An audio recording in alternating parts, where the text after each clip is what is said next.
بسم اللہ الرحمن الرحیم۔ ایک قدم بھی آگے بڑھایا تو اپنے قدموں پہ چل کے نہیں جا سکو گے، سرد آواز میں کہتا وہ انائشہ اور اس لڑکے کے بیچ میں جا کھڑا ہوا۔ انائشہ کی نظر اس کی چوڑی کمر پہ پڑی۔ دھوپ میں ایک گھنی چھاؤں کا احساس سا جاگا۔ جانتے ہو، ایک شریف گھرانے سے تعلق رکھتا ہوں اور اس نے مجھے دھکا دیا۔ وہ بھڑکا تھا حاذق کے بیچ میں دیوار بن جانے سے۔ شریف ہونے کے باوجود میں ہرگز اجازت نہیں دوں گا کہ میرے عملے کے ساتھ کوئی بھی بدتمیزی کرے۔ کمر پہ ہاتھ باندھے پرسکون لیکن سخت لہجے میں کہا، سیکیورٹی۔ حاذق نے اونچی آواز میں کہا تو ایک لمحے میں 3 سیکیورٹی مین وہاں پہنچ گئے۔ ان کو باعزت طریقے سے باہر چھوڑ کے آؤ۔ آواز میں روب واضح تھا۔ دیکھ لوں گا۔ وہ لڑکا اپنے دوستوں کے ساتھ پھنکارتا باہر نکلا۔ ان کے جانے کے بعد حاذق انائشہ کی طرف پلٹا۔ دونوں کی نظریں ایک دوسرے پہ اٹھیں۔ ایک کی نظروں میں درد تھا تو دوسرے کی نظروں میں ڈر تھا۔ گلفام، فیملی سٹاف کا حساب کتاب کلیئر کر کے میرے آفس میں بھیجو۔ ایک کڑی نظر انائشہ پہ ڈالتے وہ وہاں سے ہٹ گیا۔ کہیں بھولا بسرا ایک آنسو گال پہ ڈھلک آیا۔ دیکھا، منع کیا تھا نہ کچھ کہو۔ سب کی نوکری چلی گئی، ایک لڑکی نے ناگواری سے کہا۔ انائشہ کا سر جھکا اور وہ وہاں سے ہٹ گئی۔ یونیفارم چینج کرتے اس کے دماغ میں بس ایک ہی بات تھی کہ کسی طرح وہ باقی سب کی جاب بحال کروا دے، بھلے اسے نوکری سے نکال دے۔ یہی سوچتی ہوئی وہ باہر آئی۔ مس انائشہ سر آپ کو آفس میں بلا رہے ہیں۔ انائشہ کے دل کی دھڑکن میں انتشار برپا ہوا، لیکن ہمت کرتی حاذق کے آفس میں انٹری ہوئی۔ وہ سامنے چیئر پہ ٹانگ جمائے بیٹھا، چہروں کو ہاتھوں کی مٹھی پہ ٹکائے اس کا ویٹ کر رہا تھا۔ دھیرے دھیرے چلتی وہ سر جھکائے اندر داخل ہوئی۔ مس انائشہ، سر۔ حاذق کچھ کہتا کہ انائشہ بول دی، سوالیہ نظروں سے اسے دیکھا۔ اس سے پہلے کہ آپ کچھ کہیں میں اپنی غلطی تسلیم کرتی ہوں۔ ہونٹوں پہ زبان پھیرتی، نظریں اٹھاتی گراتی اور حاذق کو میمورائز کر رہی تھی۔ لیکن میں چاہتی ہوں کہ سزا بھی مجھے ہی ملے، میری وجہ سے باقی سٹاف کی جاب سے نہ نکالا جائے۔ کہنے کے ساتھ ہی امید بھری نظروں سے حاذق کی طرف دیکھا۔ کیا سزا ملنی چاہیے آپ کو آپ کی غلطی کی؟ حاذق جو اس سے اچھی خبر سنانے والا تھا، اس کی اس بات پہ ایک نئی بات مل گئی۔ آپ مجھے جاب سے نکال سکتے ہیں۔ لہجہ مضبوط تھا لیکن آواز کی لغزش حاذق بآسانی محسوس کر سکتا تھا۔ یہ وہ تو نہیں تھی پر اعتماد سی انائشہ، یہ تو کوئی اور ہی تھی۔ ان 8 ماہ میں کتنا بدل گئی تھی، حاذق سوچ کے ہی رہ گیا۔ گہری سانس خارج کرتے وہ اٹھا اور اس کے قریب آیا۔ بالکل سامنے کھڑا وہ انائشہ کی سانسوں کا ارتعاش محسوس کر سکتا تھا۔ دل تو چاہتا ہے کہ تمہاری غلطی کی تمہیں ایسی سزا دوں کہ دوبارہ پھر سے وہ غلطی نہ دہرا سکو۔ اس کے الفاظ انائشہ کی سماعت سے ٹکرائے تو اس نے پتھرائی نظروں سے اسے دیکھا۔ اتنے نزدیک ہو کہ بھی وہ بہت دور تھا۔ پاس وہ نہیں آ سکتا تھا، قریب وہ جا نہیں سکتی تھی۔ آنکھوں کی نمی حاذق کے پتھر دل کو کمزور کرنے لگی۔ اس سے پہلے کہ وہ پھر سے اس کے سحر میں جکڑا جاتا فوراً سے پیچھے ہٹا۔ مس انائشہ، وہ کیا ہے نا، مجھے لوگوں کو یاد رکھنے کی عادت ہے، نہ کہ ان کی غلطیوں کی۔ لاپرواہی سے کہتا وہ اپنی سیٹ کی جانب بڑھا۔ ویٹرس کی جاب کو ہم اس ہوٹل سے ختم کر رہے ہیں، اس لیے جو بھی یہاں موجود تھیں لڑکیاں، ان سب کو باقی برانچز میں ایڈجسٹ کر دیا جائے گا۔ اور رہی آپ کی بات مس انائشہ، آپ کی آج سے جاب یہ ہوگی کہ آپ میری پرسنل سیکرٹری کا کام سر انجام دیں گی۔ حاذق نے بہت سوچ سمجھ کے اس کے چہرے کو فوکس کرتے اپنی بات مکمل کی۔ انائشہ نے سر جھکا لیا۔ وہ نہیں سمجھ پا رہی تھی کہ وہ خوش ہو ویٹرس کی جاب سے جان چھوٹنے پہ یا حاذق کے اب ہر پل کے ساتھ ہونے پہ اپنے حال پہ رحم کھائے۔ دادا جی، میں جیت گئی۔ کشش کی خوشی سے بھرپور آواز پہ دادا جی مسکرا دیے۔ شطرنج کی بازی وہ ہمیشہ ہی اس سے ہار جایا کرتے تھے۔ میرا بچہ خوش ہو گیا، بہت زیادہ، باہیں پھیلا کے کہتی وہ دادا کو اپنی چڑیا لگی۔ دادا جی، آپ کو یاد ہے آج سے 15 دن بعد کیا ہے؟ پاس بیٹھتے لاڈ والے انداز میں پوچھا تو وہ ہنس دیے۔ جی بالکل، ہمیں بہت اچھی طرح یاد ہے۔ دادا جی نے بھی اسی کے انداز میں جواب دیا۔ پھر میرا گفٹ میں اپنی مرضی سے لوں گی، بہت نہرے اور مان سے کہا۔ جی، جو میرا بچہ کہے گا مل جائے گا۔ اور کچھ؟ دادا جی اس کے چہرے کی مسکراہٹ کو واپس آتے دیکھا۔ یاہو، میرے سب سے اچھے دادا جی، آپ کو پتا ہے آپ ہوتے ہیں تو مجھے ایسا لگتا ہے میں اکیلی ہی نہیں، آپ ہیں میرا سب کچھ۔ اس کی آنکھیں جھلملا گئیں۔ میرا بچہ کبھی اداس نہیں ہونا، میں اپنے بچے کے چہرے کی مسکراہٹ دیکھ کر ہی جیتا ہوں۔ دادا جی نے اس کے ماتھے پہ بوسہ دیا۔ دادا جی تھوڑا سا پیار ہمارے لیے بھی بچا لیں، سمیر نے آتی مسکینی شکل بناتے کہا تو کشش نے انگوٹھا دکھایا۔ تم سب میرے بچے ہو، میرے گھر کی رونق، تم سب کو دیکھ کر ہی تو میں جیتتا ہوں، بلکہ خود کو جوان محسوس کرتا ہوں۔ دادا جی کہتے ہوئے سمیر کو پیار سے دیکھا تو وہ بھی ہنس دیا۔ بھائی آپ کی ہر بات صحیح ہے، لیکن ماما کو تو جانتے ہیں نا، آپ وہ کبھی بھی نہیں ہونے دیں گی یہ رشتہ، بلکہ الٹا فساد کھڑا کر دیں گی ایک۔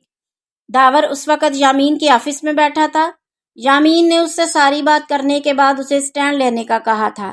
داور یہ کوئی بات نہ ہوئی، اگر اتنی ہمت ہے نہیں تو کسی کو محبت دے کے اسے آس نہیں دلانی چاہیے۔ کرن میرے لیے میری بہن ہے اور میں ہرگز نہیں چاہوں گا کہ اس کے ساتھ کسی قسم کی زیادتی ہو۔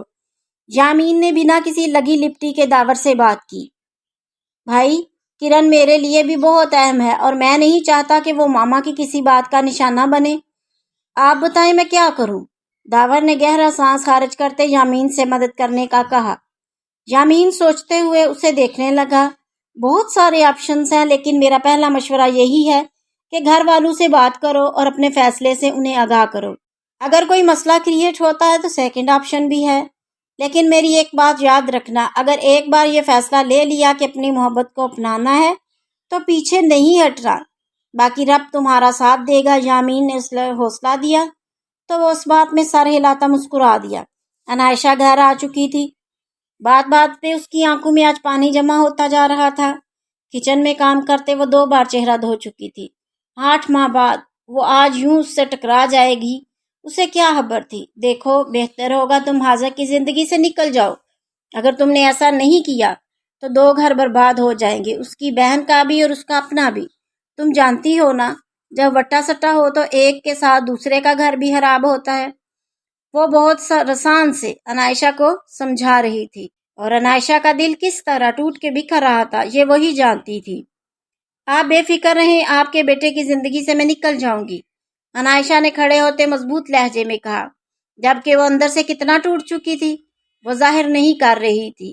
بیٹا میں جانتی ہوں تمہارے دل پہ کیا بیت رہی ہوگی، لیکن میری مجبوری سمجھنا، مجھے اپنے دونوں بچے عزیز ہیں، امید کرتی ہوں حاضر سے اس بات کا ذکر نہیں کرو گی۔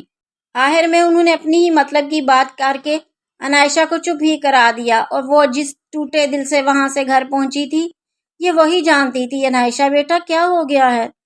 عابدہ بیگم نے دودھ کو ابلتے چولہے پہ گرتے دیکھا تو چولہا بند کرتے ہی آلوں کی دنیا میں کھوئی۔ عنائشہ کو چونکایا۔ او مجھے پتہ ہی نہیں چلا۔ عنائشہ شرمندہ ہوئی۔ بیٹا کوئی بات پریشان کر رہی ہے کیا؟ عابدہ بیگم نے پیار سے دیکھا۔ نہیں امی کچھ بھی نہیں، آپ کیوں کچن میں آ گئی؟ چلے میں چائے بنا کر لاتی ہوں۔ عنائشہ خود کو سنبھال چکی تھی، عابدہ بیگم کو لے کر باہر آئی۔ بیٹا خوش خوش رہا کرو، تم اداس ہوتی ہو تو میرا دل بھی اداس ہو جاتا ہے۔ ارے امی آپ نہ اداس ہوں، میں بالکل ٹھیک ہوں، آپ پریشان نہ ہوں۔